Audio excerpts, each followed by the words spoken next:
Bonsoir à toutes, bonsoir à tous. Ce soir, dans notre reportage exclusif, nous parlerons manipulation. Manipulation qui est l'un des piliers sur lesquels reposent les échanges que nous avons avec les autres. Pour cela, nous avons pris rendez-vous avec le professeur Muley-Marquis, spécialiste dans l'analyse comportementale. Il tentera de nous expliquer quelles sont les différentes bases sur lesquelles repose la manipulation et comment un manipulateur peut-il ainsi amener ses victimes à faire ce qu'il souhaite. Oui, entrez.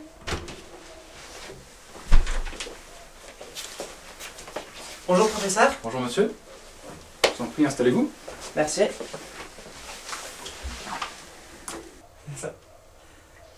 Alors tout d'abord professeur, merci de nous accueillir dans vos locaux. C'est tout naturel. Cette émission.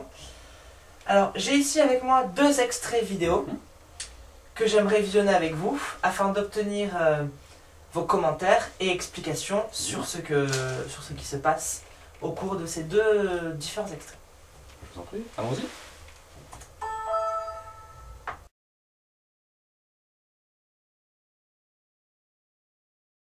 Salut. Dis-moi, t'aurais pas un truc à bouffer? J'ai trop la dalle, c'est dégueulasse au self et là j'ai vraiment trop faim. Ouais, non, désolé, là, il me reste vraiment quasiment rien, juste de quoi faire un petit déj demain. Non, je peux pas, désolé.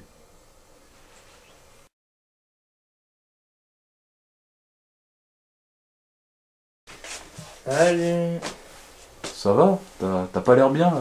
Ouais, non, là, je sors de TP de RDM, là, puis alors j'arrive au self, 20h30, forcément c'était fermé. En plus, je suis rentré sous la pluie, à vélo, je te dis pas, j'ai trop froid, c'est une catastrophe. Même pas pu manger, j'ai pas mangé ce midi pour éviter le DS d'Algo. Catastrophe. Là, en plus, j'ai rien à manger, t'aurais pas un petit truc, un chewing-gum Putain, ouais, t'as trop pas de chance, mec. Vas-y, ouais, prends une compote sur l'étagère, hein. Te gêne pas.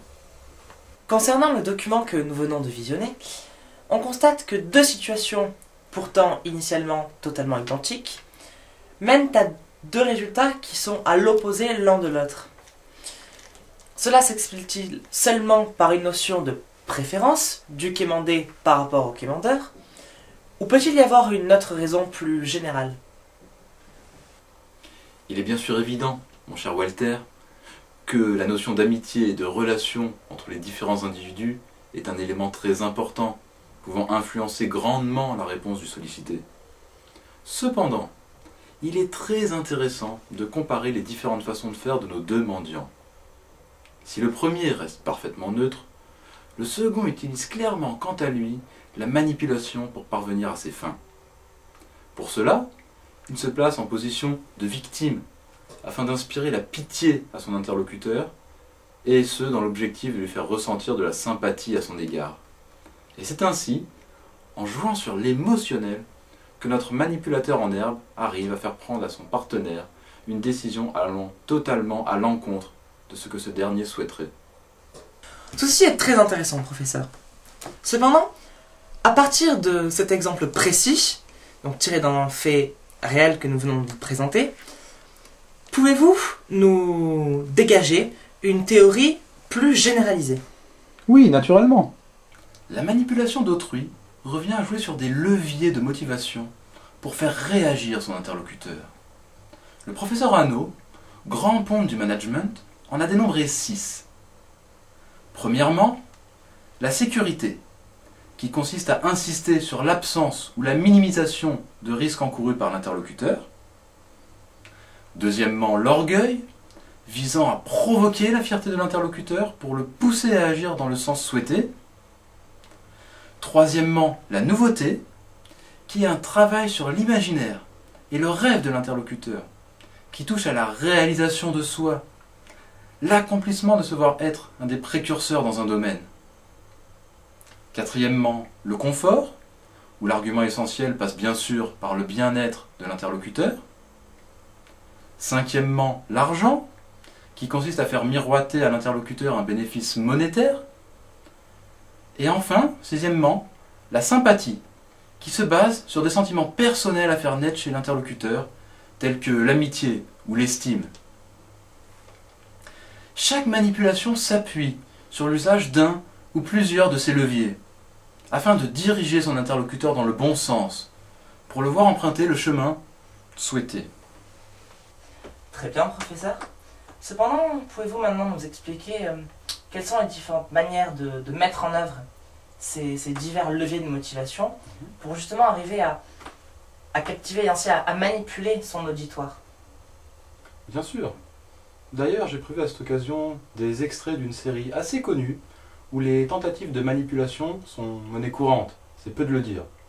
Je vous propose d'observer ces extraits, puis ensuite nous les commenterons et analyserons ensemble afin de déterminer précisément à quel endroit ces leviers sont utilisés. Très bien, allons-y.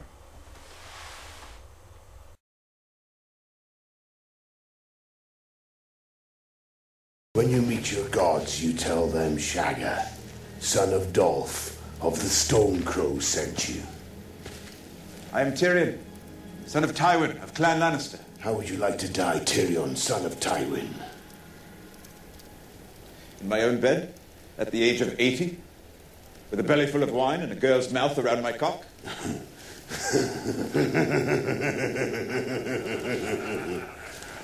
Take the half-man. He can dance for the children. Kill the other one. No. My house is rich and powerful. If you see us through these mountains, my father will shower you with gold. We have no use for a half-man's promises. Half a man, maybe, but at least I have the courage to face my enemies.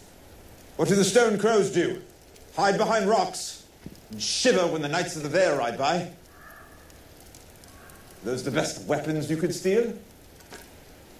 Good enough for killing sheep. If the sheep don't fight back, Lannister Smith's shit better steal.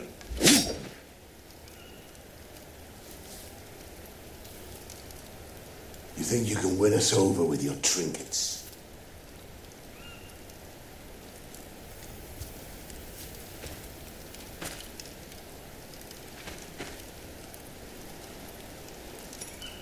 That trinket is worth more than everything your tribe earns. But if you help us, Shagga, son of Dolph, I will not give you trinkets. I will give you this. What is this? The Vale of Erin. The Lords of the Vale have always spat upon the hill tribes. The Lords of the Vale want me dead. I believe it is time for new Lords of the Vale.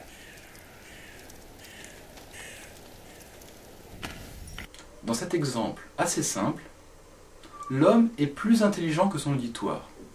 Il va donc utiliser une stratégie directe. Partant d'une situation de dominé, il utilise plusieurs leviers pour renverser la tendance.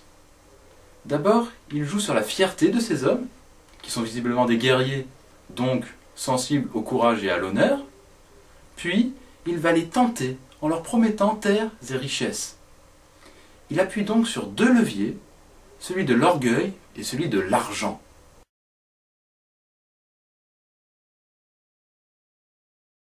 Little Dove, you must write to Lady Catelyn.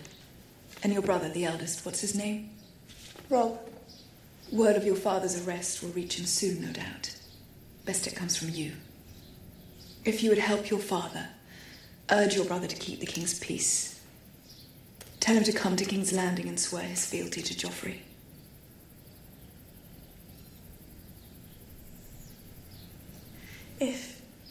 If I could see my father, talk to him about... You disappoint me, child. We've told you of your father's treason. Why would you want to speak to a traitor? I only meant that... What will happen to him? That depends. On what? On your brother. And on you.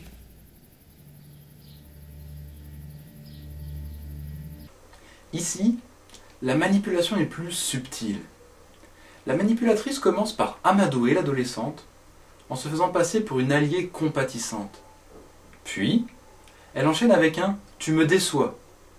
Cette allocution permet de mettre la pression à son interlocutrice, en laissant sous-entendre qu'en cas de refus d'obtempérer, elle perdra ainsi cette amitié.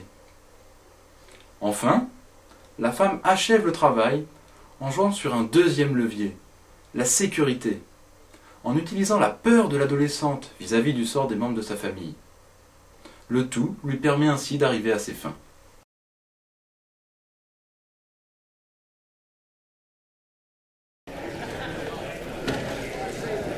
For 30 years I've been making corpses out of men, boy. I'm the man you want leading the vanguard. Galbert Glover will lead the van.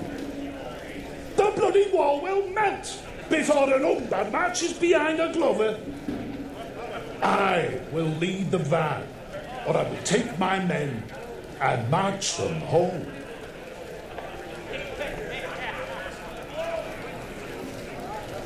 You are welcome to do so, Lord Umber.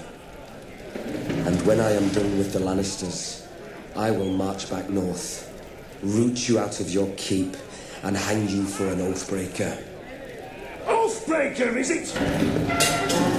I'll not sit here and swallow insults from a boy so green he pisses grass.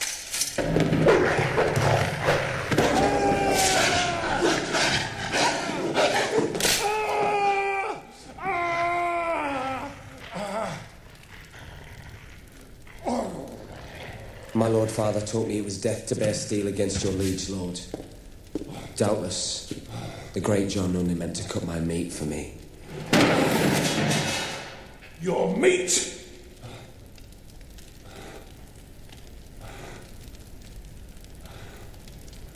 Is bloody tough.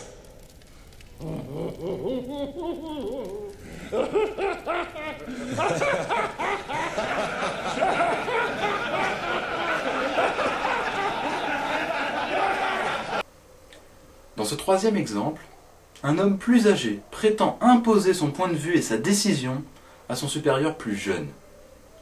Mais ce dernier retourne la situation à son avantage. Il provoque d'abord son interlocuteur en jouant encore une fois sur le levier de l'orgueil, puis il en profite pour le punir, afin d'en faire un exemple pour l'assistance et ainsi réaffirmer son autorité. Il impose donc le respect en jouant sur la sécurité au travers de la peur qu'il impose. Eh bien, merci beaucoup professeur pour cette analyse détaillée, qui je pense aura apporté à nos téléspectateurs un éclaircissement concernant la notion de manipulation ainsi que sa mise en pratique.